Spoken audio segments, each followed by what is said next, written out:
between the ages of 20 and 67 were arrested on suspicion of participating, viewing, or promoting cockfighting and were in the Cass County Jail. Some were also arrested on suspicion of obstruction of a police officer. 2 juveniles were also detained and released to their parents. Officers from the Cass County Sheriff's Office and Nebraska State Patrol went to the farm at 11317 U.S. Highway 50 about 12:30 p.m. after the Nebraska Humane Society received an anonymous tip. Officers arrived, spotted numerous cars parked on the property, Cass County Sheriff William Bruggeman said in a written statement. Officers spoke with 2 property owners who said that they had no clue why there were so many people on their property, Bruggeman said. Officers gained consent from the owners to investigate. After authorities approached the east side of the property, numerous people flooded out of a barn and took off into the trees and fields to the north side of the property, Bruggeman said. Officers, as many as they could, but many got away into the fields to the north and east of the property. After receiving a search warrant for the property, Cass County deputies, Cass County emergency management officials, and the Nebraska Humane Society seized 186 live roosters. Authorities also found 11 dead roosters and another rooster that had to be euthanized at the scene. Langen said deputies and animal control officers were at the property until 1 a.m. Sunday. Forensic veterinarians were also involved in the raid. We will hold the birds as evidence, Langen said. We, along with law enforcement, take cockfighting and dogfighting very seriously. Our reports will be submitted to the Cass County Attorney for prosecution. Inside the barn, officers seized many items related to cockfighting, Bruggeman said, including blades and syringes. Officers also found a fighting pin. The roosters inside the barn were in small boxes or crates. Many of the birds had fresh injuries apparently sustained while fighting. Mike? I wonder what happened to all those people that made it through out into the fields behind the barn. Well, they're not eating chicken right now. Well, they had their cars were available, so you'd be able to find out yes, who they belong to. Okay, city to host ash tree workshops. In the next chapter of the emerald ash borer's infestation of Lincoln ash trees, the city wants to work with its residents to find the best plan for the wood's use. 2 workshops, Urban Wood Businesses on November 28th and Urban Wood Connections on November 29th, will each run from 5:30 to 7:30 p.m. in the Turbine Flats building at 2124 Y Street. Though the workshops each serve different purposes, they both have the underlying goal of preventing any wood from going to landfills or being burned. Wednesday's gathering will be focused on local businesses that process the wood. The meeting will also inform the public on possible uses for the urban wood and allow the city to see what help the businesses need to utilize the wood and market their products. The second meeting will have a slightly different feel, with a primary goal of hearing the public's insight on the wood use, as well as connecting the public to local woodworkers, building the connection between the two.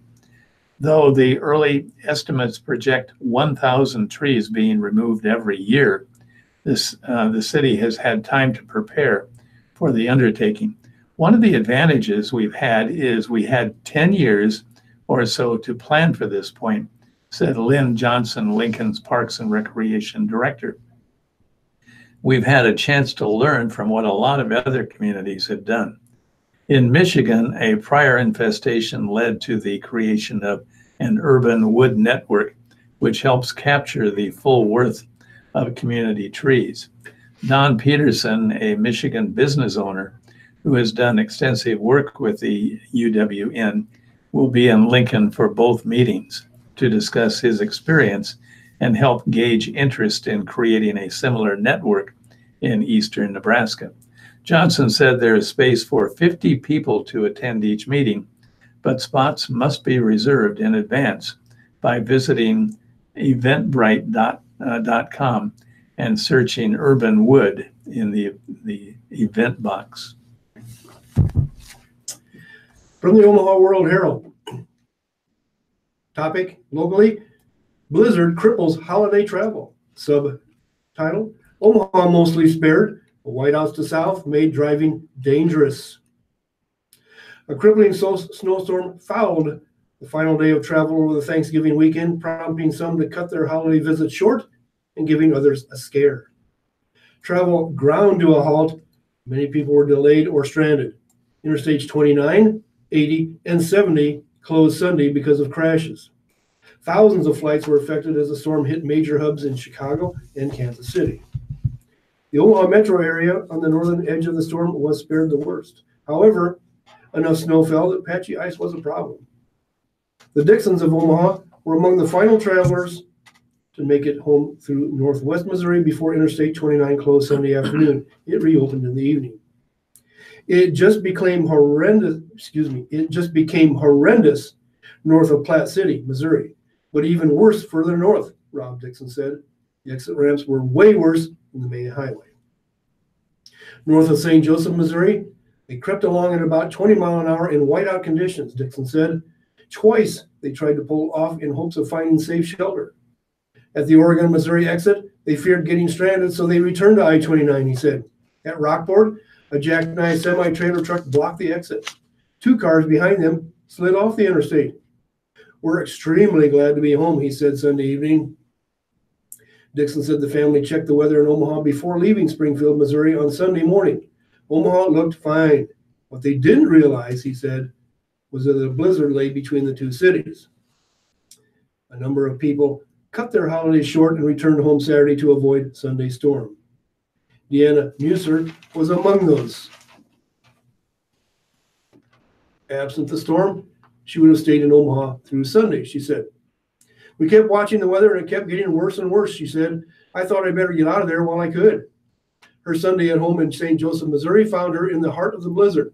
Much of the town lost power, and Musser said there was nearly 8 inches of snow on the ground.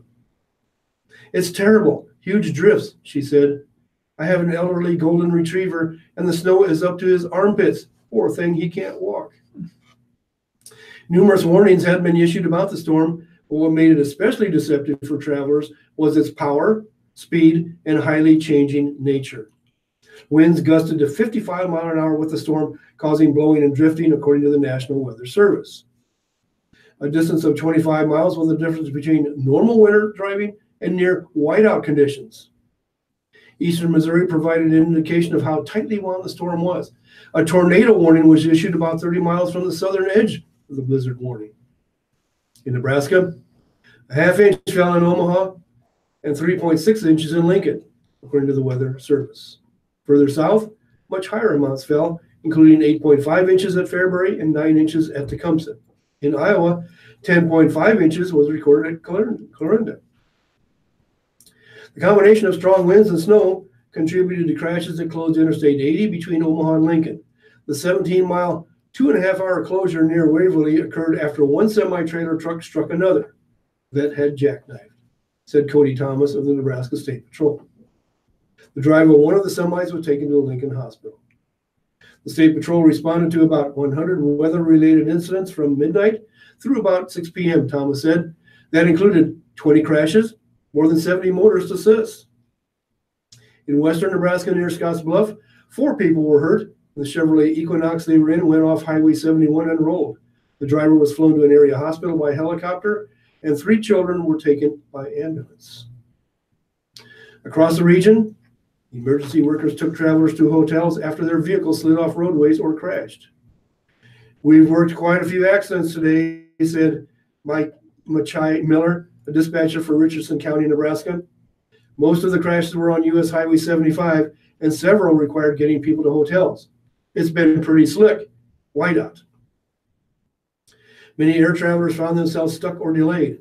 Nearly 1,300 flights involved U.S. airports were canceled, and more than 4,800 were delayed as of 9:45 p.m. Sunday, according to the flight tracking website FlightAware. Most were supposed to be routed through Chicago or Kansas City, areas hit hard by the storm. Several flights between Chicago and Omaha's Eppley Airfield were canceled, and some were delayed.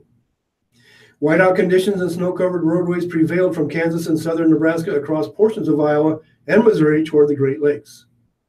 Kansas Governor Jeff Collier issued a state of emergency declaration as much of Interstate 80 was closed for most of the afternoon and evening, and other roads remained impassable. Excuse me. In southern Iowa, traffic wasn't advised for much of the day. Interstate 29 was closed for hours, and whiteout conditions and drifting snow left travelers at a standstill on Interstate 35, according to roads officials there. The Weather Service office in Kansas City advised people who had families still in town to keep them there another day because of the dangerous conditions.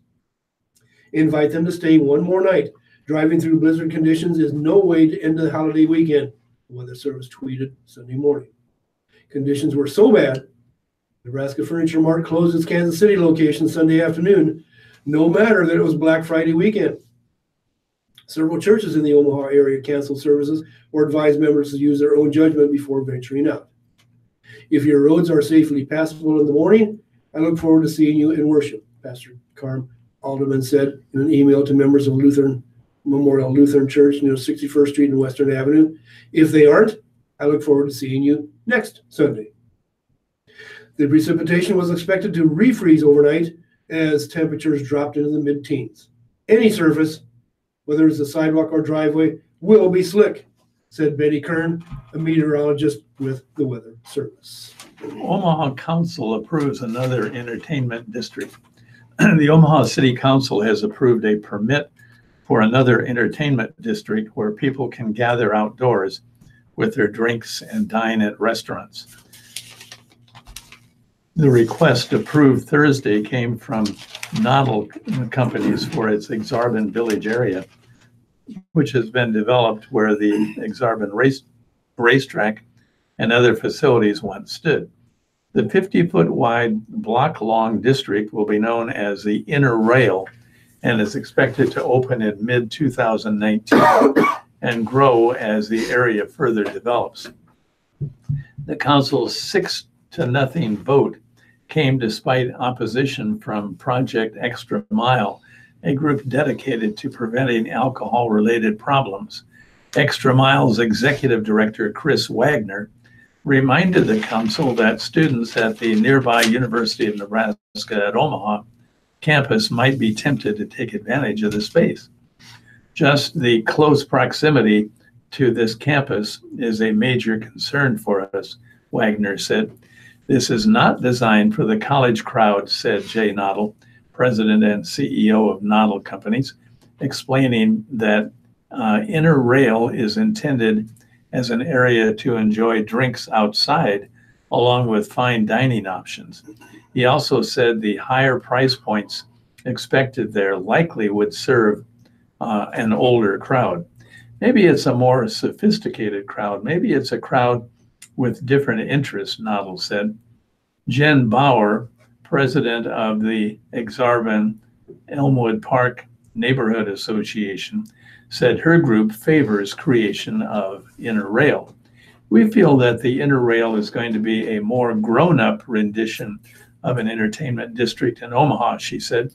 The council approved an ordinance in January 2017 that allows creation of the districts. The first district approved is situated downtown and is known as the Capital District. Have you got something worth 3 minutes or so? I think so. One more thing from the local Omaha World Herald. We can find Bacon calls on Trump to visit troops in war zones. Subtitle, Nebraska representative recent return from trip to Germany and Kuwait says visits are important. Representative Don Bacon thinks President Donald Trump should visit U.S. troops serving in a war zone. The Omaha area Republican returned last week from a bipartisan congressional delegation trip to Germany and Kuwait, where he had his own opportunity to sit down with some of the American soldiers supporting operations in Iraq and Syria. Bacon, a member of the House Armed Services Committee, noted that Trump has backed defense bills passed by Congress that increased funding for the military, increases that translate into more equipment, training, and pay raises. In the big picture, I think the military knows they're being supported. But I think there's messages involved. And going out, seeing various combat zones is important as well, Bacon said, and I think he'll do it soon. Pressure has been mounting on Trump to make such a trip, with questions about why he has not done so during nearly 2 years in office. Washington Post quoted anonymous advisors to the president who suggested that he's avoided combat zones in part because of concern about potential security risk, as well as the reluctance to be associated with the missions in Iraq and Afghanistan. The president has come under fire from critics on a range of military-related matters lately, from his decision to send troops to the U.S.-Mexico border to his attacks on retired Admiral William McRaven, the former head of the U.S. Special Operations Command. And Trump has drawn flack for making political comments when speaking to the troops, including on Thanksgiving Day calls for those serving in uniform. Bacon acknowledged Trump's habit of bringing political matters into events with the military and suggested that he dial it back. He does have a tendency to go political, Bacon said. You can see the troops out there. You can tell they sort of enjoy the humor, but I think we want to be careful about not being partisan in our dealings with the military. He said the president should be more consistent in making clear that murder is unacceptable, and that there will be accountability. And Bacon said Trump should talk less about the money American companies stand to make from arms deals with Saudi Arabia. But he said the president has a point about the implications the situation holds for security throughout the region. We can't turn a blind eye. We also have no respect. We also have to respect the fact that our national security is also important, Bacon said. It is now 10:50. What do you have? Okay, it's time for us to start obituaries, and I'll read the obituaries from the Lincoln Journal-Star. And I start off with Neiman, Larry E. Neiman, age 60, of Crete. Services will be 2 p.m. on Wednesday, November the 28th at Kunsel Funeral Home in Crete. Next is Pleskak, Marion Pullman Wint, Pleskak. Roper and Sons Funeral Home is handling the arrangements, and Christian funeral service will be at 10 a.m. on Tuesday, November the 27th at Christ Lutheran Church. Let's see. At Marion's request, those attending the funeral are asked to wear brightly colored clothing for her celebration. Memorials are suggested to Christ Lutheran Church, the University of Nebraska Foundation Kidney Transplant Patient and Family Experience Fund, or Donor's Choice. Next, I have Ortlieb, Reinhold Ron Ortlieb, 83, of Lincoln, and Ron is a veteran. Memorial service will be held at 11 a.m. on Tuesday, November the 27th at Colonial Chapel Funeral Home. Memorials may be given to the family for a future designation, and Lincoln Colonial Chapel is handling arrangements. Fleischman Dwayne, 84, of Palmyra, funeral at 10:30 a.m. Thursday, November the 29th at Emmanuel Lutheran Church in Eagle. Next, Rodaway, Daryl Keith Rodaway, 86. The funeral service will be held at 11 a.m. on Wednesday, November the 28th at Boothera's Macer and Love Funeral Home. Memorials can be directed to St. Michael's Church or Sesostris Shrine. Sexton, Marion Elaine Sexton, 88. Funeral service will be at 11 a.m. Wednesday, November 28th at Roper and Sons Funeral Home. Memorials may be given to First Presbyterian Church of Lincoln. And my last obituary announcement is Constance Connie Lynn Pierce, 75, of Lincoln. Donations can be made to Connie's memory to the Friendship Home in Lincoln. And a celebration of life will take place on Saturday, December the 8th, starting at 1 p.m. at the Lincoln Firefighters Reception Hall. From the Omaha World Herald obituary page, first off, Wendy Gracie Blackburn, 60, celebration of life, Wednesday, November 28th at 11 a.m. at the Bellevue Sarpy Chapel. That is John A. Gentleman Mortuary and Crematory. Laureen K. Bloom, 61 years old, complete notice later. Handling those arrangements, Heafy Hoffman Dwarick Cutler, West Center Chapel, 78th and West Center Road. Carmen A. Bolson, 85 years old. Again, complete notice later. E.F. Hoffman, Dwarrick Cutler, West Center Chapel is handling those arrangements. Charlotte Dickey Church, 88 years old. Celebration of life at 6 p.m. Interment, Bohemian Cemetery at a later date. In lieu of flowers, memorials to Ducks Unlimited or Nebraska Humane Society are requested.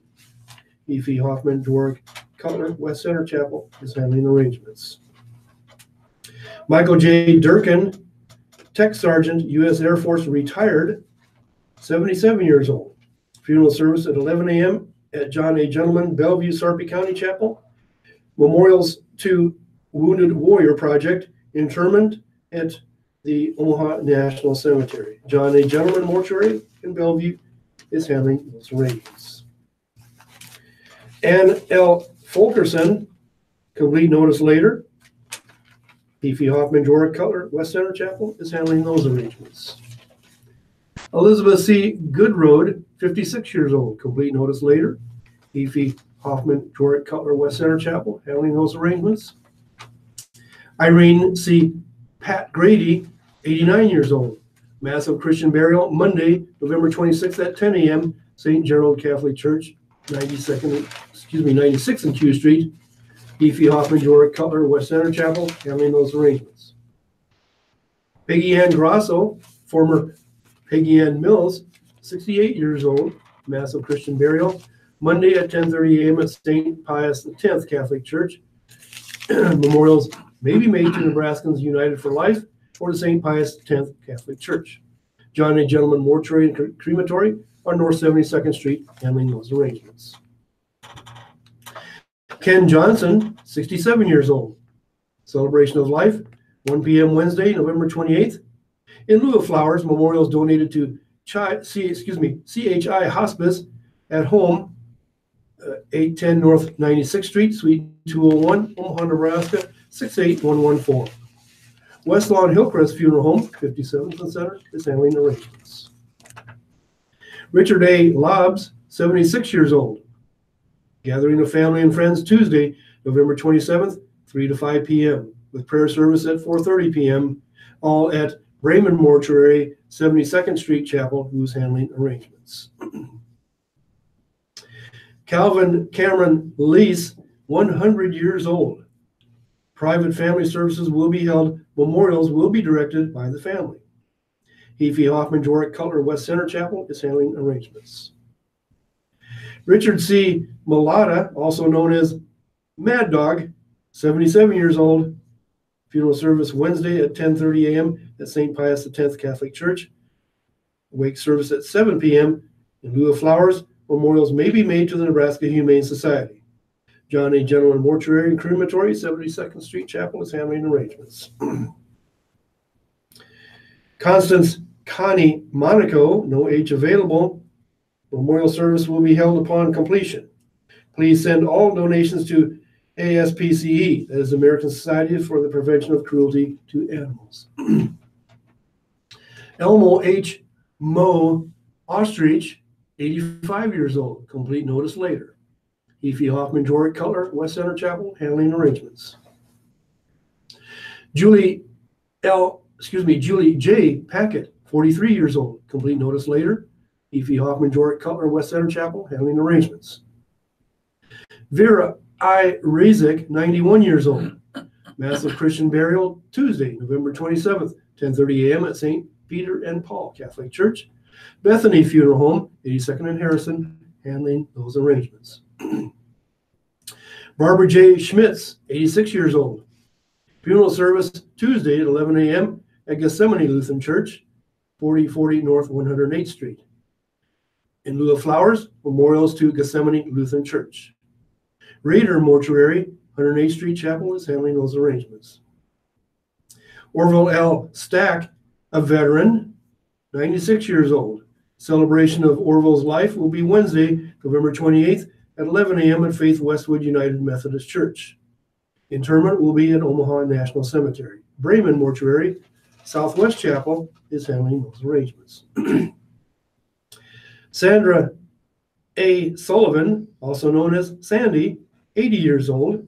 Memorial service, 11 a.m. Wednesday, November 28th at Ralston United Church of Christ. Memorial suggested to Ralston United Church of Christ. Kaler Dulce Mortuary in Papillion, handling those arrangements. Stanley M. Trulson, 67 years old. The family will receive friends on Monday, November 26th from 4 p.m. to 6 p.m. at the West Center Chapel. A celebration of Stan's life will be held on Tuesday, November 27th at 11 a.m. in the West Center Chapel. Efi Hoffman Doric Cutler at West Center Chapel is handling those arrangements. Robert J. Weremuth, also known as Bobby, 58 years old, Kremer Funeral Home, handling those arrangements. Donna M. Williams, 92. Services are going to be held 10 a.m. Tuesday at Christ the King Catholic Church. Memorials to Christ the King Church, Institute for Priestly Formation, or Cathedral Arts Project. John A. General Mortuary and Crematory is handling those arrangements. And lastly, Ralph John Bud Zender, 89 years old, also a veteran. A celebration of his life will be held at St. Patrick Catholic Church in Elkhorn, Nebraska at 6:30 p.m. on Monday, November 26th. Memorials are suggested to the Marine Corps Toys for Tots campaign. An unwrapped toy may also be brought to the church the evenings of the service. Military honors by the U.S. Marine Corps. Efi Hoffman, Doric Cutler, West Center Chapel, handling arrangements. Listeners' memorials to the Radio Talking Book Network are tax deductible and will go a long way in keeping Radio Talking Book on the air. Please keep Radio Talking Book in mind when memorials are listed as donor's choice or your favorite charity. Donations should be sent to Radio Talking Book Network, 7101 Newport Avenue, Suite 205, Omaha, Nebraska, 68152. Thank you for being a Radio Talking Book listener and supporter. We're going to take a short break now, and we'll be back in a couple of minutes with editorials, living and entertainment, business and markets, and sports. Thank you very much, Mike. You were tuned to the Radio Talking Book Network in Omaha, Nebraska. We've been proudly serving our blind and visually impaired listeners for 40 years. Radio Talking Book is brought to you with the cooperation of KIOS FM in Omaha and statewide through the facilities of ET Radio and Television. All right, it's 11 o'clock, and that means the senior lunch menus are coming up with Jay Nielsen. You'll just have to deliver every day. Water every day is all. Monday, November 26th. If you're sick of turkey, it's easy. We're lightening your load. See, from the Meals on Wheels is 10 grain fish fillet, au gratin potatoes, glazed diced beets, wheat dinner roll with margarine, fruited lime gelatin, tartar sauce, and 1% milk. Well, I thought we did well, except for my little goof of suddenly jumping ahead, but that just cuts you short on other stuff. that's right. That's a problem, too. By the way, you can hear the senior lunch menus every day Monday through Friday right here on Radio Talking Book. This announcement once again with Jay Nielsen. Remembering When is a fire and fall prevention program for older adults. At age 65, older adults are twice as likely to be killed by fires compared to the population at large. By age 75, 3 times that of the general population, and 4 times by age 85. Statistics from the CDC show that falls are the leading cause of death from unintentional injury in the home. 30% of people age 65 and older are involved in falls each year. Some of those falls are fatal, while others permanently disable victims, often causing loss of mobility or independence. By focusing on these 2 serious issues, we can make a measurable improvement in the health and well-being of older adults. Remembering When is designed to prevent injuries among older adults and help them live safely at home, based on 8 principles of fire prevention and fall prevention. Here are the 8 principles of fire and fall prevention. For fire prevention, if you smoke, smoke outside. Give space heaters space. Stay in the kitchen when frying food. If your clothes catch on fire, stop, drop, and roll. Smoke alarms save lives. Plan and practice your escape from fire or smoke. Know your local emergency numbers, and plan your escape around your abilities. For fall prevention, exercise regularly, take your time, keep stairs and walking areas clear. Improve the lighting in and outside your home. Use non-slip mats. Be aware of uneven surfaces. Stairways should be well lit, and wear sturdy, well-fitting shoes. Call the Omaha Fire Department if you would like to schedule a home visit today to evaluate your home for fire prevention and fall prevention. The Omaha Fire Department number is 402-444-3560. The reading of the Omaha World Herald and Lincoln Journal-Star are brought to you today by WellCare Health Plans, proudly focused exclusively on providing government-sponsored managed care services through Medicaid and Medicare prescription drug plans to families, children, and seniors in Nebraska. For more about WellCare, call today at 888-255-2605 or visit www.wellcare.com/Nebraska. Thank you, Michael. And with that, let's return for the second hour of the live reading of the Lincoln Journal-Star Omaha World Herald. Once again, switching to Studio A for our readers. Welcoming back Larry Thornton and Mike Garrity. Go ahead, gentlemen. Thank you very much, Ryan. This is Mike Garrity back with the Lincoln Journal-Star. But the Lincoln Journal-Star is kind of light on opinion these days, and so I am borrowing, as I often do, from the World Herald. This is yesterday's, which I don't think you heard anyway. This is yesterday's editorial from the World Herald, and it's entitled Properties in Jeopardy. This is kind of a shocking story. The safeguarding of people's property rights is one of our society's most important obligations. But in some cases, Nebraska's current law on property deeds and unpaid taxes falls distressingly short of protecting owners' rights.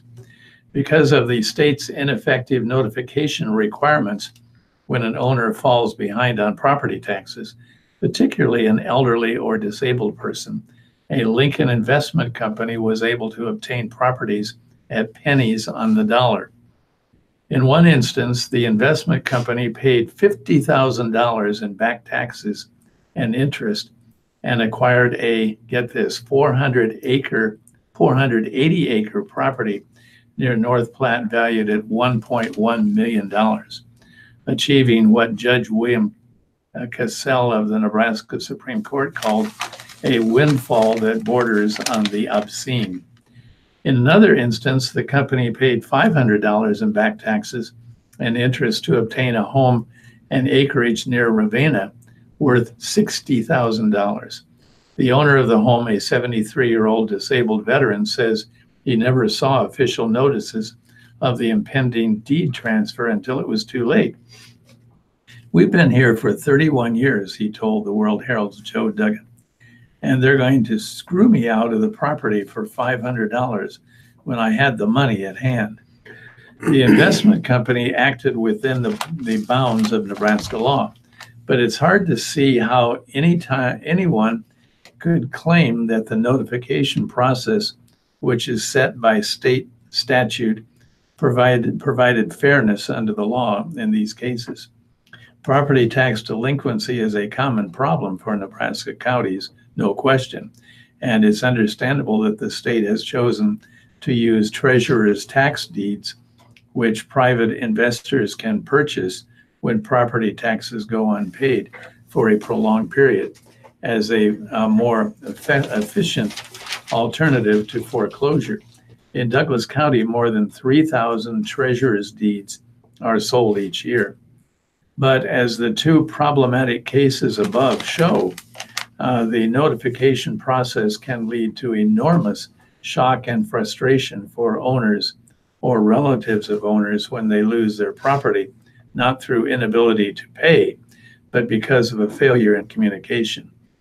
Notification problems have left a lot of elderly people in a vulnerable position, said Mark Porto, a Grand Island lawyer who represents the Ravenna property owner. Nebraska officials have a particular obligation to fix this problem in light of the state's rapidly aging population and the possible complications for elderly owners and their relatives in making sure that taxes are paid. From 2010 to 2030, the number of Nebraskans aged 65 and above is projected to increase from 240,000 to 400,000. Nebraska is home to more than 48,000 farms, many of which will be changing hands in coming decades. The Nebraska legislature begins its next session in January.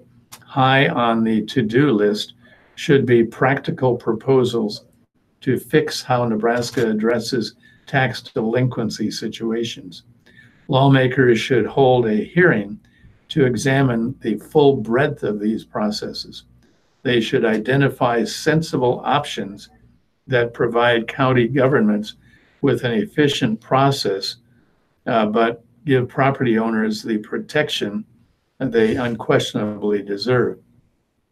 Lawmakers should make decisions based on the public interest and not on the self-serving special interest lobbying that has developed, that helped produce the current problem. Through sound deliberation, the state needs to put a stop to flaws in the law that risk putting Nebraskans' property ownership in needless jeopardy. Couple opinions, again from the Omaha World Omaha World Herald opinion page. This one titled Goodfellows 2018, a tradition of giving. Many Omaha area residents are fortunate to have financial stability, but many others do not. Each year at this time, it's heartening to see residents step forward to donate to the World Herald's Goodfellows charity, with roots going back to the late 1880s. Donations go toward a range of one-time emergency needs, with the World Herald covering all administrative costs. Last year, the donations from individuals, businesses, and foundations totaled $755,554.15, up more than $32,000 from 2016. The 2017 Goodfellows campaign set a record not only for the total donations, but also for the number of donors. 1,964 people from 16 states. That's a lot of generosity toward low-income residents in Nebraska and Western Iowa to help them with important items such as doctor bills, utility payments, rent, coats, clothes, shoes, and food. Goodfellows partners with local nonprofit organizations that deliver these services, including the Eastern Nebraska Community Action Partnership, Family Housing Advisory Services, Health Ministry Center, Heartland Family Service in both Douglas and Sarpy counties, Together Omaha, United Way of the Midlands, and Youth Emergency Services. Thanks to contributions to Goodfellows, low-income students in the Omaha Public Schools can receive donations of shoes and clothing. Charitable donations enable holiday meal vouchers for people who might otherwise find the season far from cheerful. This year, Goodfellows began partnering with Youth Emergency Services, which helps at-risk or homeless youths. Last year, YES, as it's called, served more than 3,300 youths through outreach, an emergency shelter, a transitional living program, and a maternity home. Donations can be made at omaha.com/site/forms/Goodfellows donate or by mail to World Herald Goodfellows Charities Incorporated, 1314 Douglas Street, Suite 600, Omaha, Nebraska, 68102. Midlanders' generosity through Goodfellows has made a big difference in many lives over the generations. In this holiday season of 2018, let's keep the tradition going. Again, this opinion published by the Omaha World Herald. One more short one they have listed in today's paper. Pine Ridge challenges. Lakota progress. The Pine Ridge Indian Reservation in South Dakota faces many challenges, but it's encouraging to see positive follow-ups to the closing of the beer stores 19 months ago in White Clay, Nebraska. A school building will be converted into a 45 to 65 bed facility for residential treatment and detoxification, with the renovation funded by a $500,000 federal grant. Discussions are underway to establish a trauma center to address the high levels of fetal alcohol syndrome. Plans are moving ahead for a marketplace in White Clay where Lakota artisans can use quilting machines and other equipment. The number of tribal police has grown from 24 to 54. Law enforcement on both sides of the state line need to be vigilant in cracking down on bootleg liquor. Everyone should be wide awake to the remaining challenges, but also to the important opportunities for progress. Okay, here's Don Walton's political column in the Lincoln Journal-Star. He headlines it today, Property Tax Battle Looming. Governor Pete Ricketts has defined the playing field for property tax relief in the 2019 legislative session as he sees it. The fundamentals for Ricketts are controlling spending, reforming how property is valued for tax purposes, and avoiding tax shifts. Nothing really new there, but the governor's position is stated in a column, sets the stage for yet another legislative battle over property tax reduction that looks a lot like previous skirmishes and is likely to result in the same ending. It is reductions in the rate of growth in state spending that have allowed the state to increase property tax relief funding along with the amount of state aid to local governments, Ricketts wrote. Once again, the governor is proposing a change in the way property is valued for tax purposes, moving from market value to an income potential assessment system. Ricketts made it crystal clear that he will not accept legislative proposals to increase other taxes to provide more immediate property tax relief. Meanwhile, some rural senators remain focused on substantial property tax reductions now, the kind of immediate relief that could be provided only through increases in the other tax rates and/or changes in tax credits, deductions, and exemptions. Looking ahead to the prospects for immediate and substantial property tax relief in the 2019 legislative session, I am quickly reminded of something former baseball pitcher and philosopher Dan Quisenberry once said. I have seen the future, and it's much like the present, only longer, he said. 2011, how important that connection with the medical center can be in shaping and defining the relative prestige of a university. Next, along with alarm about foreign interference in our elections, should come alarm about domestic interference, including voter suppression, partisan gerrymandering, and the U.S. Supreme Court's green light for virtually unlimited campaign money, much of which remains hidden in the darkness, and all of which can determine and dominate our elections. Next, after last Monday's high-scoring NFL shootout with the Chiefs, Rams coach Sean McVay said both teams were able to deliver a great product tonight. Product, not game, a jarring reminder of TV's commercialization of sports. The recent 5-year look back is a reminder of what a catalyst Pinnacle Bank Arena has been in sparking energy, enthusiasm, growth, and development in Lincoln, turning a sleepy community into a dynamic, aspirational city. There should be a statue of Rip Van Winkle in the Haymarket or a bar named for him. Senators in Nebraska's nonpartisan 2019 legislature, 30 Republicans, 18 Democrats, 1 registered nonpartisan. That's Ernie. Next, Jeff Fortenberry met with the Finnish foreign minister in Washington last week. No word on whether the minister brought his rake. Next, Omaha bakery owner Chris Janicek is first to announce his candidacy for the Senate in Nebraska in 2020. Janicek finished second in the Democrats' Senate primary election this year.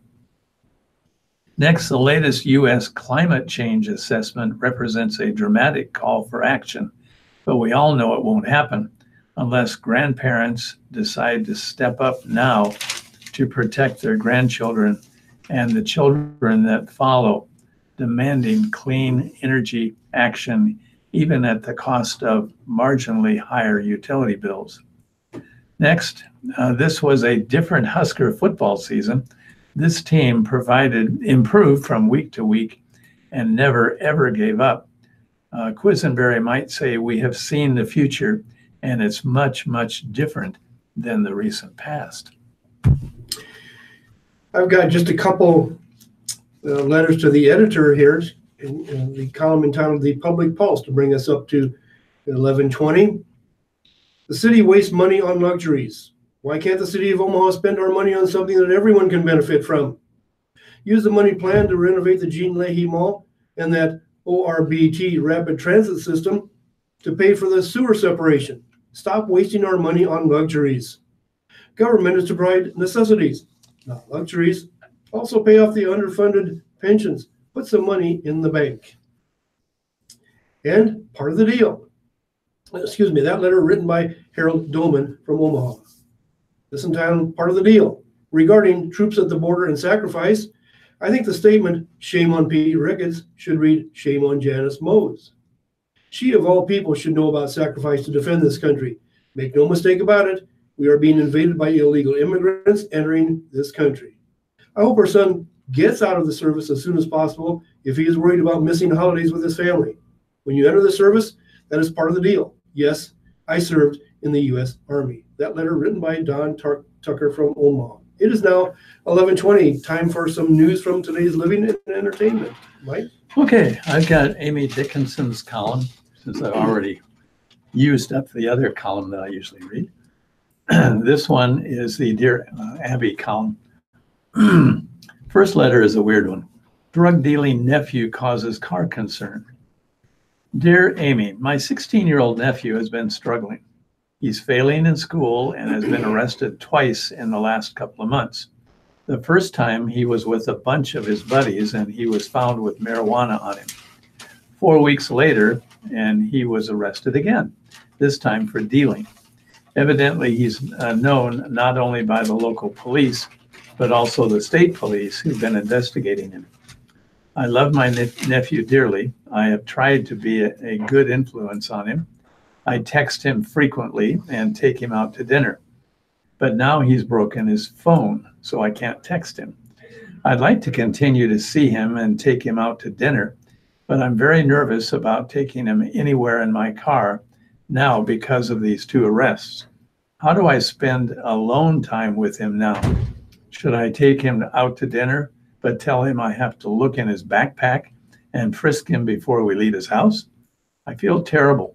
I want to continue to give him the emotional support I think he needs, but I'm worried about transporting him and his drugs in my car. I don't want to risk getting arrested for it. What are your thoughts on how to handle this difficult situation? Signed, Worried. Dear Worried, your question invokes the concept of constructive possession. This idea is that even if you don't have drugs on you, if you have knowledge of illegal drugs in your car or some sort of control over those substances, then you could be charged with possession. You driving your 16-year-old nephew to dinner and being stopped and charged with possession seems like a far-fetched, like a stretch to me. But police officers are basically tasked to make judgment calls, and they sometimes make mistakes. I think you should not worry too much about this. Don't search or frisk him.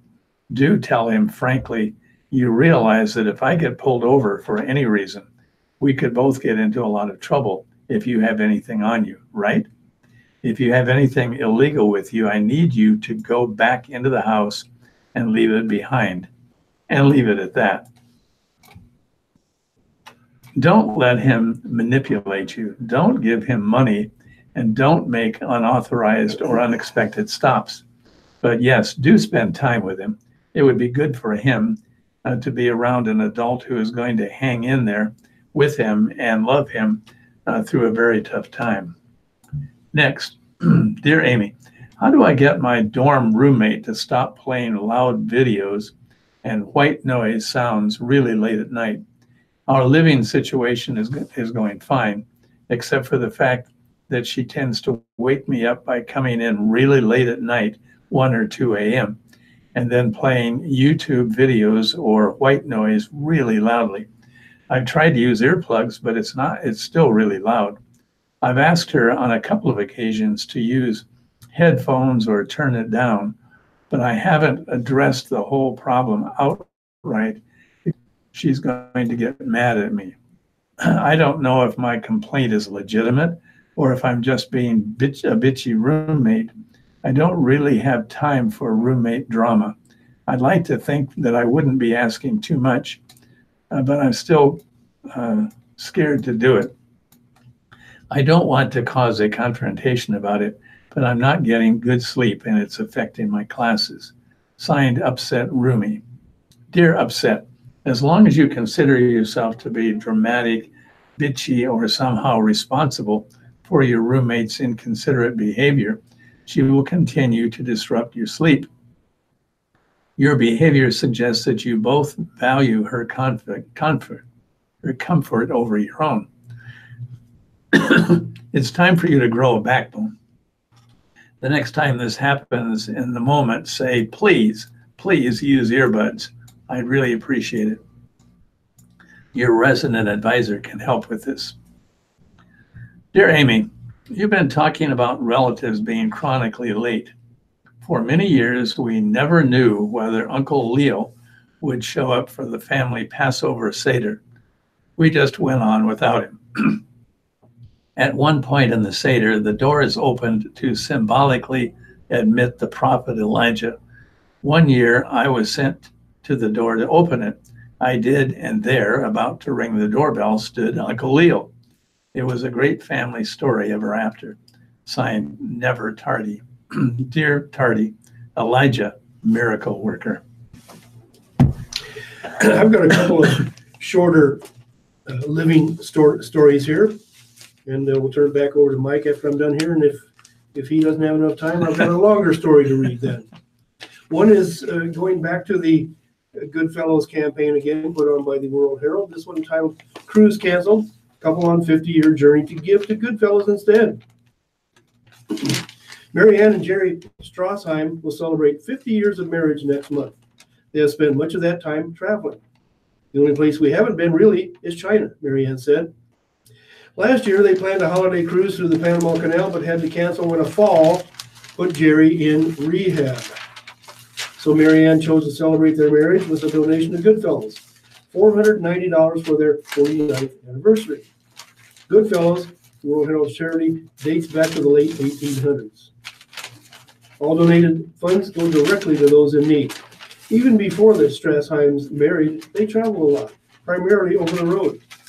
They met in 1967 when Jerry, a judge, lived in Omaha and Mary Ann lived in North Platte.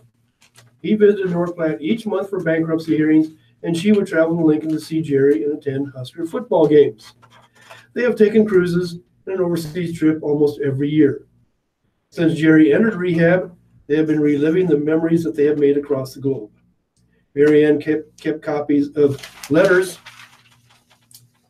she sent about the trips. In the evening, in rehab, I would just sit and read to him, she said. We could talk about them. It just brought back all the good times. Mary Ann's travel started before she opened her travel agency, Custom Cruises and Travel, in 1998. For nearly 70 years, beginning in 1913, Mary Ann's family had an annual tradition of meeting on a Florida beach where her grandparents lived. Favorite trip, I suppose, is the one we're on, she said. Excuse me. One more shorter article. A plea for people to attend veterans' funerals spreads on social media. A rallying cry is spreading on social media for people to attend the funeral of a local Vietnam veteran who had no known family. Folks all over the country, including CNN's Jake Tapper, have shared the public invitation to Stanley C. Stoltz interment scheduled for Tuesday at 2 p.m. at Omaha National Cemetery. It's a plea to do-gooders to come out and support a man who fought for his country. But as it turns out, Stoltz does have living family members. Once we did put this out on social media, some family did come forward, said Mike Hoy, funeral director of Good Shepherd Funeral Home in Omaha. We understand that one may travel a distance, which is great. Stoltz died on November 18th at age 73. The public notice ran in the World Herald last week. Since then, a photo of the notice has spread on social media. Veteran support groups and individuals pledged to travel to Omaha for the funeral. Hoy said he doesn't know how many people to expect given the wide social media spread of the past. The outpouring of support has been great, Hoy said. It's just an honor. Right? Okay, here's a column I haven't read for ages.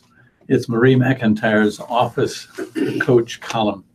And the problem that is posed here is really something. My boss's wife recently decided to join the family business.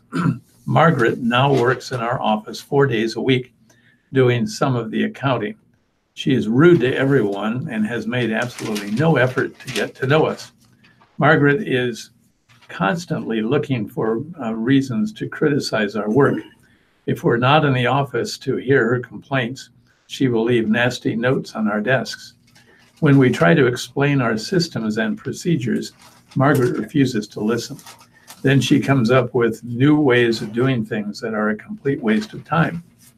We have all tried to be polite and professional with her, but her constant interference has made our working environment very unpleasant. Our boss has always been a really nice guy, so we can't imagine that he condones this behavior. Some of us have begun looking for other jobs. Do you have any advice?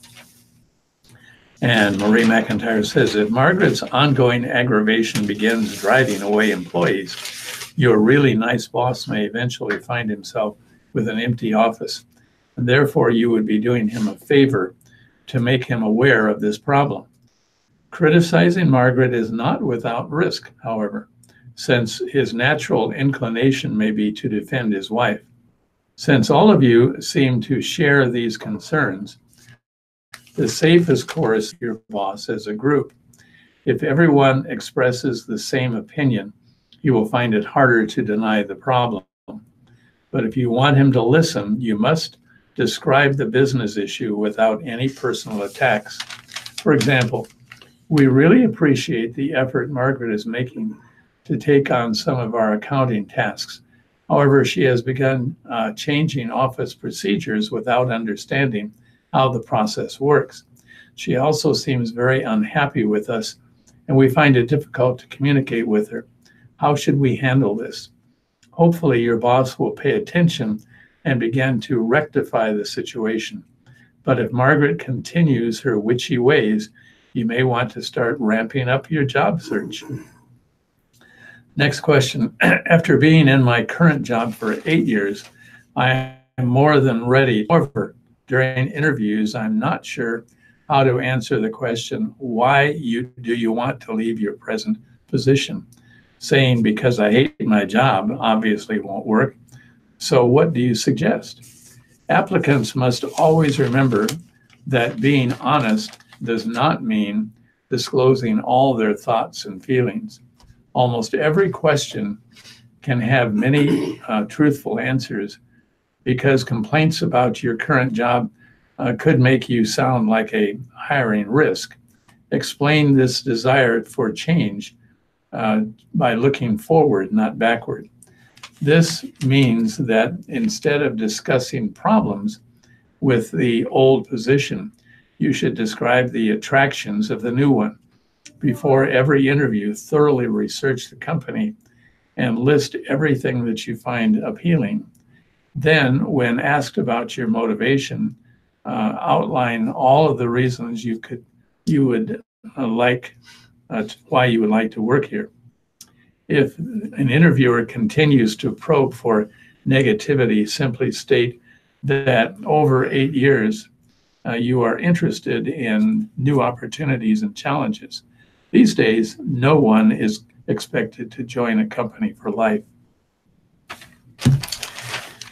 This in the Omaha World Herald, in the living section.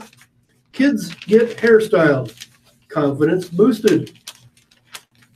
Howard Elementary School teacher Bianca Ayala greeted students as they entered a classroom at the school on a recent Monday morning, surrounded by hair straighteners, curling irons, and totes of hair supplies. As one girl sat down at a desk, Ayala asked, "Are we going to straighten your hair today?" The student said, "Yes." So Ayala brushed the girl's hair before straightening it. "We talk to the kids when they get here," Ayala said.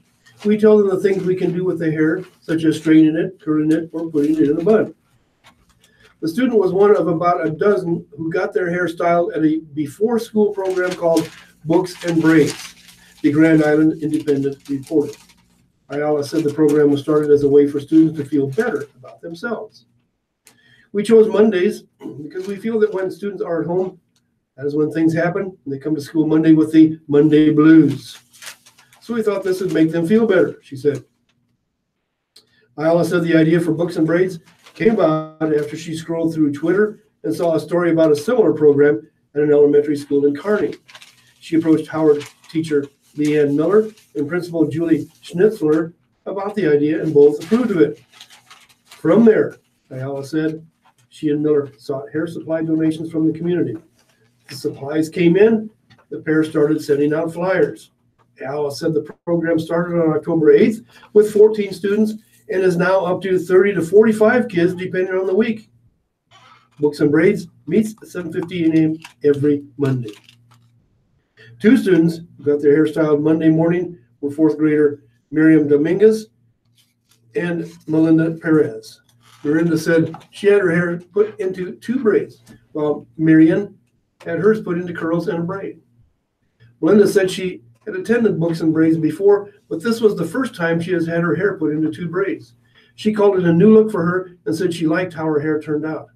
Melinda added that getting her hair done at Books and Braids gives her confidence and makes her feel better as she goes on with her school day. Miriam said she had attended Books and Braids 4 or 5 times prior to Monday. She added that she chooses to switch it up a little bit with her hairstyles every time she attends. "My mom and dad have to go to work in the morning, so they do not always have time to do my hair," she said. In addition to getting their hair styled, Ayala said, students are able to read books while waiting for their turn. "The one reason we decided to add the books is because we read a lot of the same books in the classroom due to following our reading curriculum," she said. "We are always encouraging children to read for their own choice. We thought having them books in here while they are waiting for their hair to be done allows them to read a book they want to read." Miriam said she enjoys reading while she waits to get her hair done. She tends to read aloud in a small group with her friends. Melinda said she, too, read some books while waiting to get her hair done. Ayala said she sees students having more confidence after attending Books and Braids on Monday mornings. "We see them just have a smile on their face and seem to walk a little bit taller through the hallway," she said. "They tell the other teachers they see about their hair. They are just proud to have their hair done." Mike? It may be harder to find the perfect Christmas tree this holiday season, the headline says. People may need to trim back their Christmas tree expectations this year. A tight supply means some shoppers will be paying more and searching longer for that perfect Christmas tree this holiday season. But there's no need for panic buying, as an industry experts say. Consumers will end up with something to decorate this holiday season. The Yuletide market imbalance was created a decade ago when a glut of Christmas trees and the Great Recession combined to drive many growers out of business. Now the supply is tight, and it takes 8 to 10 years, the time needed to grow a Christmas tree, to boost the supply. It's bad. It's the worst I've seen in a long time, said Matthew LaCase, co-owner of the Forest Kind Christmas Tree Farm in Dover, Foxcroft, Maine. The farm sells about 10,000 trees each season and is turning down orders every day from desperate retailers, LaCasca said. Large retailers are doing just fine, officials say. It's the smaller charitable organizations, school groups, and mom and pop operators that have had to scramble for trees. In Hawaii, Christmas tree seller Richard Tajiri said he ended up 1,000 trees short this season. It's going to be tough for everybody, There's nothing you can do about it, said Tajiri, who was fielding several dozen calls a day in Honolulu. It's first come, first served. Lovell's Forest and Nursery in Medford, Massachusetts, resorted to a hodgepodge of suppliers from Canada, North Carolina, and the West Coast because the regular wholesaler couldn't deliver. Owner Laverne Lavelle said they were expecting their final 1,000 trees to be delivered on Friday. It was about 2 days of complete panic, she recalled. The Christmas season carries us through the winter. If we don't have any trees, it would have been a real nightmare. The American Legion in Dover, Massachusetts, also had to search high and low for 450 trees for its annual fundraiser. It's getting tough, said Tom McGill, who oversees the effort. Supply and demand problems are nothing new. Like other crops, Christmas trees are a commodity that goes through cycles from too few trees to an oversupply. But regional factors are also exacerbating the problems. For example, a spring frost damaged trees at some farms in Canada's Nova Scotia, choking off some supply in the Northeast. Some Canadian farms in New Brunswick are bare from recent storms, making it difficult for them to get trees onto trucks for shipment. A shortage of Fraser trees, the most popular on the East Coast, had some North Carolina buyers scrambling to find balsam firs in New England. In Oregon, some people are taking Fraser fir trees from the east instead of noble firs that are the most popular trees in the West Coast. Spencer Putman of Weybridge, Vermont, didn't worry about a purchase. He simply paid $5 for a permit to chop down his own tree in the 400,000 acre Green Mountain National Forest. I don't think we're going to run out of them very soon, he said. By our little Timex on the wall, it is now 11:40. Time for business and markets. Markets are not open on the weekends, so we don't have any markets to report. I've got a couple business items here. Mike, do you have much from Lincoln? I may take up the whole lot of time. Go ahead. Okay. I'll do this. First one, I'll see how far this goes. It's entitled, Scammers Have Own Holiday Spending Spree. This going along with our cell phone scam that we reported earlier. This is on the business page. Crooks will be tapping into every trick and tool that holiday shoppers use to save a little time and energy. Ordering online and picking up in the store using credit or debit cards, yours or somebody else's, and loading up the cart with quick gift ideas, such as popular electronics and gift cards. They're going to take advantage of a hectic season, distracted shoppers, and the push to drive retail online. More than 40% of holiday shoppers will make nearly all of their purchases online, according to a new survey on holiday shopping and the impact of fraud by TransUnion. Millennials, as well as higher income households, are more likely to turn their smartphones and laptops to pick up holiday deals. Retailers, though, find themselves walking a fine line and setting up online security measures that will stop crooks in their tracks, but won't leave consumers so frustrated that they decide to leave the site to shop somewhere else. One hot fraud is likely to be built around the popular buy online, pick up in-store model. About half of consumers expect to buy online and pick up in the store this holiday season, according to a survey by the National Retail Foundation. Shoppers love the idea of being able to hunt for the best prices and coupons online, order their gifts, and then make a quick trip to the store to pick them up to save time and money on any possible shipping charges. And honestly, you don't have to worry about your child dragging you yet one more time through the toy aisle if you're able to get to a short errand without them. But crooks love the idea of using stolen credit card or debit card information to buy something online and then easily pick it up at the store so they can sell those goods for cash somewhere else. The crooks, of course, want the same goodies as everyone else. Smartphones, TVs, electronics, Tito's, handmade vodka. We've seen cases where people walk off with cases of Tito's vodka, said Glenn Goldstein, Senior Vice President of Technology, Retail and E-commerce Markets at TransUnion. As supermarkets promote ordering online with pickup at the store, the fraudsters are figuring out ways to crack into that new system too, he said. Fraudsters might pull out their mobile phones while in the store or sitting in the parking lot. Once they order, they may quickly walk into the store or to the area created for online pickup to get their items. They move fast enough to make sure there is not enough time for the online system to fully connect and spot any fraudulent activity.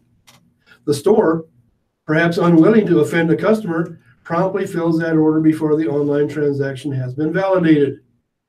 The crook might be asked to provide a driver's license, but that's not a hurdle. Anybody who has ever been a college student knows that a driver's license can be easily faked, Goldstein said.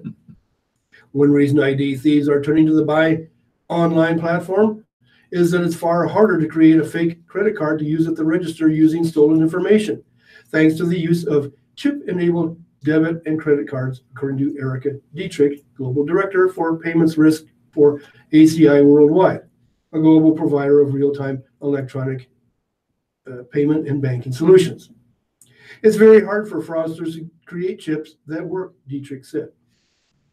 In the past, a crook might be able to get credit card numbers, including a security code, to then create a phony plastic card. Now crooks are more likely to use that stolen ID information to place orders online. The goal of a crook is to be able to mimic a real shopper who is shopping online. By shopping earlier in the season, fraudsters can keep an eye on items that are limited in inventory and later can easily be sold at a premium to desperate shoppers via Craigslist or eBay. Fraud attempts were expected to hit 3.2% of transactions on Thanksgiving Day, according to ACI Worldwide's 2018 holiday season merchant fraud forecast. That's roughly double what's seen on a more typical shopping day. Okay, it's time for us to move into sports now. And before that, this message. WellCare of Nebraska is proud to bring you today's reading of the Omaha World Herald and Lincoln Journal-Star. For more about WellCare, call today at 1-888-255-2605 or visit www.wellcare.com/Nebraska. And now the sports. And I start off today with the hot Nebraska volleyball team. And they're ready for the NCAA tournament run. And the headline reads, all in, all set. The Nebraska volleyball team probably could have received better news than it got on Sunday when it learned what the path would be if the Huskers are going to reach a fourth consecutive NCAA Final Four. But Nebraska's number 7 overall seed in the tournament is about what it could have expected after losing 6 matches this season. Nebraska, they're 24-6 for the season, will get to host the first round of the tournament on Friday and will play Hofstra. They're 25-7 on the year in the first round. The other first round match in Lincoln is Arizona versus Missouri. Nebraska earned a top 10 seed for the 18th time in the last 19 years. I'm going to another page. If the higher seeded teams in the bracket win in the first 2 rounds, Nebraska would face a challenging second weekend, having to win a regional played at Minnesota. There, Nebraska may have to beat a Minnesota team that already beat Nebraska twice this season and would be playing with the motivation of advancing to the Final Four, which is in Minneapolis. The other possible regional paths could have been at number 1 seeded Stanford, number 3 Illinois, or number 4 BYU. Nebraska split 2 matches against Illinois this season, and BYU recently lost one of its best players to an injury. Nebraska enters the NCAA tournament on an 8-match winning streak. When Nebraska coach John Cook gathered the team on Sunday evening, his message was that they should feel confident. In many statistical areas, such as defense, blocking, and serving, this year's team is better than Nebraska teams that won national championships in 2015 and 17. I just explained all those things to them, Cook said. I talked about how we're the most improved team in the country, We've already played Final Four matches. They say you can be worn down or battle tested. And I just think for a young team like this to go through all those matches we went through, even though we didn't find success, it really taught us the level we have to play at. The team gathered at the Devaney Sports Center for a private watch party. The selection show on ESPNU opened with Nebraska's national championship point from last season. Nebraska's senior Michaela Fecke was interviewed on the show with her teammates and giggling while watching their friend on national TV. Nebraska's chances of earning one of the coveted top 4 seeds were dashed when Nebraska lost 3 straight matches in October. But Nebraska also had to win a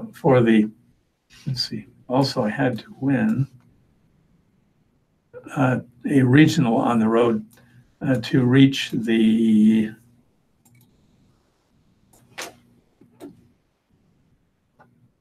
I lost part of that, and I don't know why, but there's another bit of a story here about the Creighton Blue Jays. For the 3rd time in 4 seasons, Creighton will host an NCAA tournament regional. The Blue Jays, who rolled through the Big East this year, earned the number 9 national seed and will host South Dakota at 6 p.m. on Friday at DJ Sokol Arena. St. Mary's, 19-9, and Washington, 18-12, will play in the other contest in Omaha. Led by Coach Kirsten Bernthal Booth, the Blue Jays have reached the NCAA tournament 8 times over the past 9 seasons. South Dakota, which won the Summit League, is making its first NCAA tournament appearance as a Division I program. The Coyotes' starting lineup includes Diller Odell, graduate Madison Juergens, who averages 10.49 assists per set. This is kind of just like new life for us, and coming out and playing hard and playing for something really tangible and an NCAA title. And I guess I'll stop it at that point. Okay. Back to the World Herald. I've got plenty of sports here, but I've got to get this in since I live in Council Bluffs. Tight end Font gets in the final word with Hawkeye victory. Subtitle, Southgrad said he wasn't interested in waging war of words with Huskers.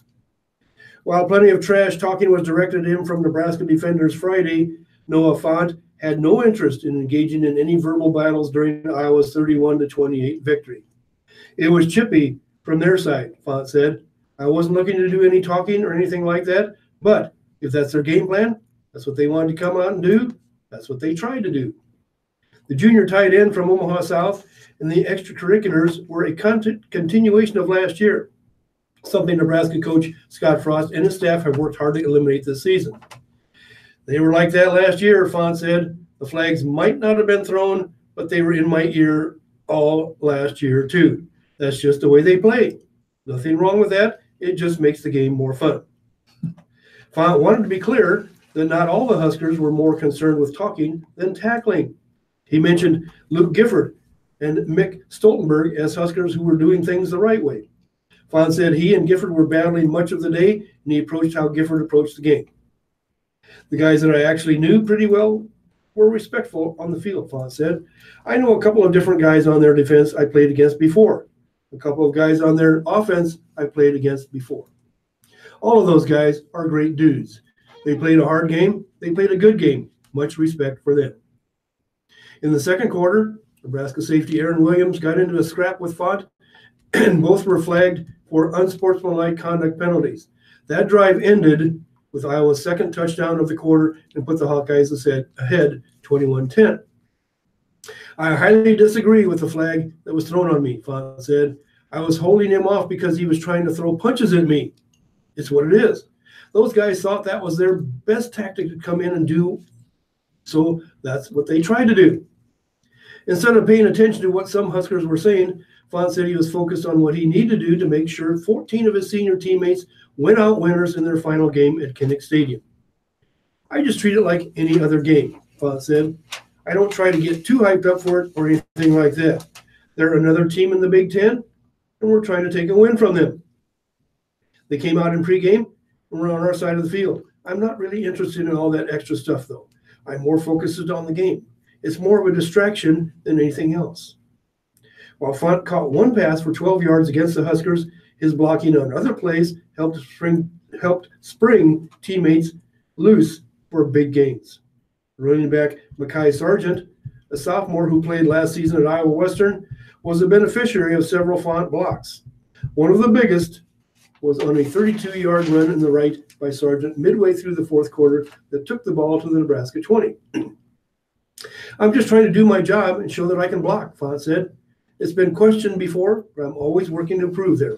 There's always somewhere you can improve. The best tight end in the NFL still has to improve on something in his blocking and running game. Defenses are going to game plan, and they're going to show more attention to different people on the field. That will open other people up, and Mekhi took full advantage of that and found creases in the defense, and he made some really great runs out there. Font heads into Iowa's bowl game having caught 39 passes for 519 yards and 7 touchdowns. It took a field goal on the final play for Iowa to earn the victory. Font said winning a close game at the end was something the Hawkeyes have struggled with in Big Ten play.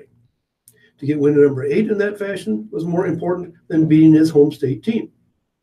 We've been in situations like that a lot this year, Font said. We haven't been able to pull them out before, and it was about time we kind of anchored in and pulled one out at the end. It was a good feeling to break through that wall.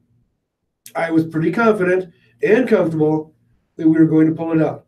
I'm not really looking for the last laughs. They can do all the talking they want. We just came out, and we came to play. We hopefully win the game. Okay, sticking with Nebraska football. That was more Iowa football. But, Yes. this is looking to the future. And the headline reads, Verduzco eager to better Martinez. By almost any measure, Nebraska quarterback Adrian Martinez had an impressive freshman season. He led all qualities in the country in total offense at 295.1 yards per game. He set a Husker single-season record for 300-yard games with 7, and powered the NU offense to 8 games of 450-plus yards in 11 starts, and finished with the second-best completion percentage for a season and 5th-best yardage season in Nebraska history at 3,246, despite missing a September game against Troy with a knee injury. Martinez closed his season in a 31-28 walk-off loss to Iowa with an outing that looked much like many others this fall. He completed 26 of 38 for 260 yards, rushed for 76 more, accounted for 3 total touchdowns, and turned the ball over once. His final stat line for the season, 2,617 passing yards. That's 64.5. I'm going to another page. Completion percentage, 7.4 yards per attempt, 17 touchdowns and 8 interceptions, plus 629 rushing yards and 8 more scores. After Friday's loss to the Hawkeyes, Husker coach Scott Frost said that defensive coaches in the Big Ten already reluctantly know. He's going to be a lot better next year, Frost said. There's just no doubt about it. That's where quarterbacks coach Mario Verduzco comes in. The veteran assistant already has an off-season plan for Martinez and NU's other signal callers. My little book that I've got, Verduzco responded last week when asked if he knew what he wanted to get done. There are certain things that we just need to get better with. And it's like Coach Frost says, when you're going through the teaching progression and doing X, Y, Z, you have to pick your spot and the things that are important that you need to get taken care of. Take care of those and then move on. Well, we've got a big chunk taken care of. We have some more stuff left to do. So I've got that stuff written down. For the likes of Andrew Bunch, Noah Vedral, and Matt Masker, and 2019 verbal commitment Luke McCaffrey, once he signs in December and enrolls in January. The goal is simple: catch number 2. The reason being, if one of them goes down, the rest of the team and the staff and you guys and the fans, they're counting on those guys, Verdisco said. So they've got to be able to go in there and function. Obviously, when a quote unquote backup goes in, the guys have to rally around him, that kind of thing, and maybe take some things off of him in terms of the load. But our whole group will get better over the season and going into next fall. Have you got something that lasts a minute? I probably got one more thing on UNO women. Killian provides second half boost as Mavs pick up victory. Claire Killian scored a season high 14 points as UNO snapped a 3-game skid with a 57-50 win over Florida A&M in the third place game of the Florida International Tournament Sunday. Florida A&M cut UNO's lead to 1 midway through the third quarter before Killian scored 6 points during a decisive 9-3 run to stretch the lead to 38-31. Killian scored all of her points in the second half. Florida A&M never got closer than 4 in the final quarter. Kendall Phillips hit a 3-pointer with 2:15 left, her only basket of the game. UNO shot 32% from the field, but forced 17 turnovers. The Mavs had scored 52 points or fewer during their 3-game losing streak. The Mavs the Mavs conclude their 3-game road trip at Detroit Mercy on Thursday at 10 a.m. That's all the time we have today. This has been Larry Thornton filling in for the Beth, and glad to be Mike. Okay, and thank you very much for filling in and doing a great job. And we hope all of you will join us again next week. Thank you very much, Mike Garrity and Larry Thornton, for doing a smash-up job today. This is the Radio Talking Book Network. Well, I thought that went very well today. Serving our blind and visually impaired listeners. It did. Actually, the Radio sports Talking was Book is brought to you with the cooperation of KIS. had the most material. Yeah. We didn't even hardly touch on it. No, we didn't. We didn't really. So it went for a short day. It went really good. Department store discount ad on Radio Talking Book. That was a great afternoon, ladies and gentlemen.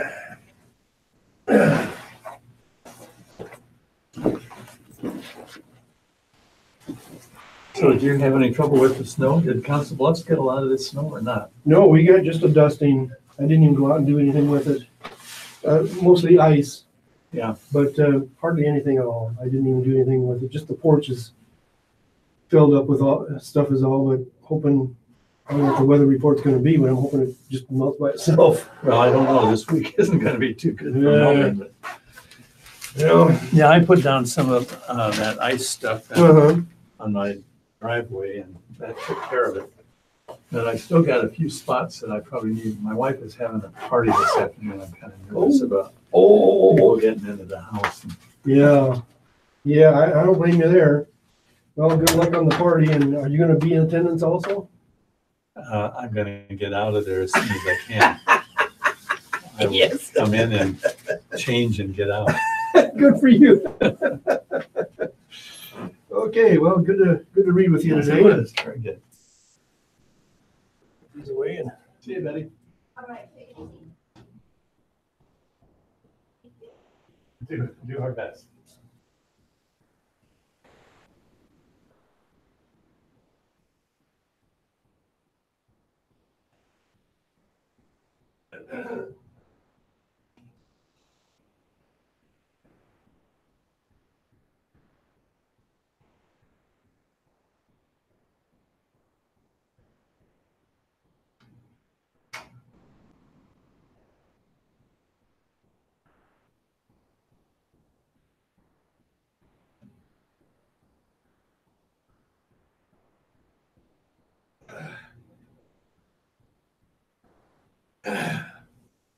Well, Betty, I gotta say it's been a highlight of my November 26th morning.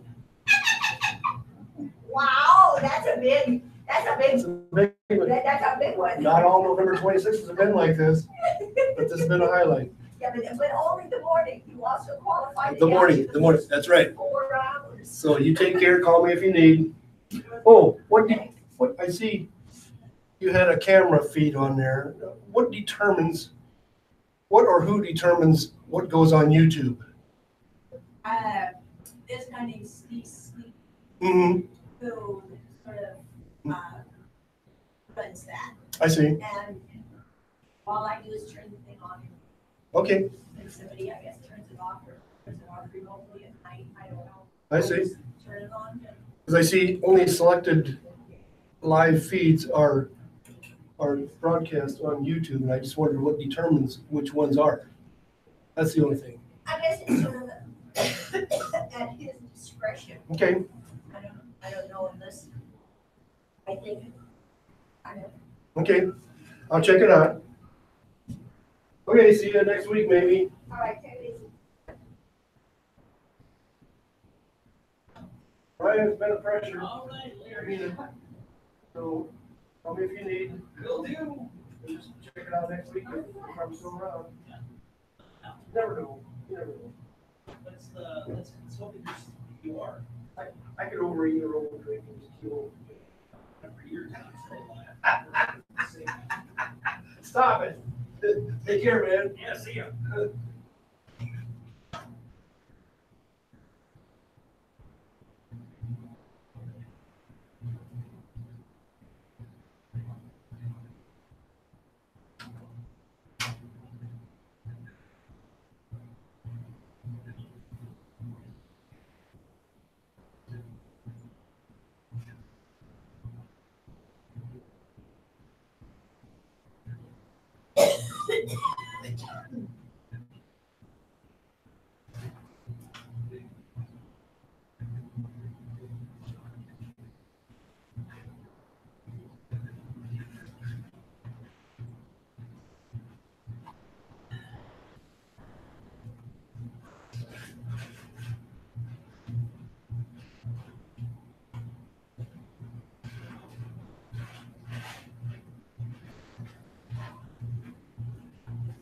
Oh, burr. Burr, burr, burr.